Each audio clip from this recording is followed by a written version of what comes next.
Tatlong simpleng ulam po ito, mura at malasa ang Ricardo. Pagkatapos sinamahan ko po ng Canton Lomi sa dulo para dumighay na kayo ng todo. Now, lunok-lunok muna kayo habang nanonood ha. I-share nyo. Mainit po tayo ng mantika. Ito muna natin itong ating boy. 200 grams lang po ito na lean pork. Siyempre, nilagyan natin ng 1 tablespoon na cornstarch. Salt and pepper. Huwag nyo itatapon yan. Alam nyo na, gagawin natin pampalapot yan mamaya. Ito po yung cornstarch. After 2 minutes, ilagay na natin itong carrots. Konti lang para lang hindi magkakulay. 5 minutes ko pong niluto. 3 minutes yung carrots, 5 minutes yung ating pork. Lagay muna natin dyan. Magtira tayo ng konting mantika. Gamit ko na po yung aking malaking wok at parang maliit yung isa. Sibuyas. Lagay na natin yung bawang natin. Halo! After mga 30 seconds, ilagay na po natin yung ating broccoli. 300 grams po itong Chinese broccoli. Yung i-overcook yung inyong broccoli, dito pa lang, timplahan na natin.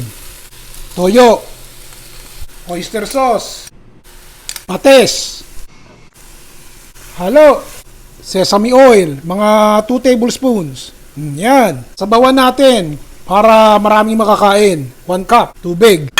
Ito yung natirang cornstarch, tubig. Kumukulo na, di ba? Ito, palaputin natin.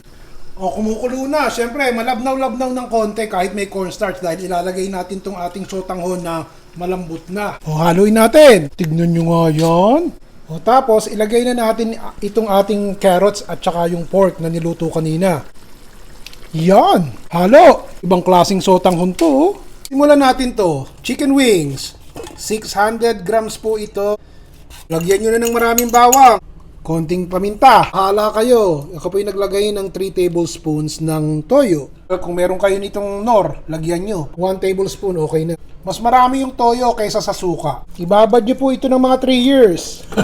Siguro mga 2 hours lang. Swete. Halo ulit. Prito na natin. Diba? Sabi sa inyo, tumitilansik na takpan natin. Okay, after 3 minutes, sa kabila naman ang maluto.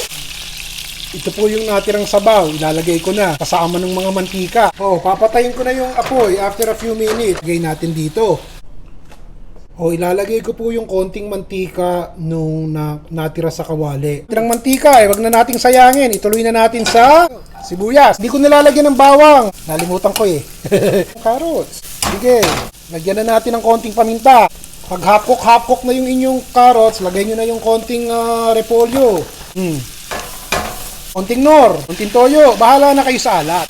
Pagkatapos nung patayin natin ang apoy at ilagay na natin muna dito. Half cook lang yung vegetables, huwag nyo i-overcook.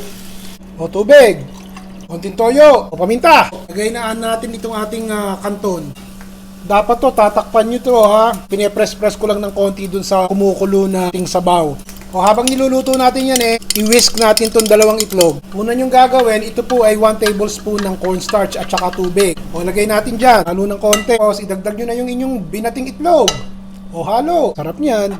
Pagkatapos, ilagay na natin yung ating vegetables. Di may ulam na kayo. Diskarte lang.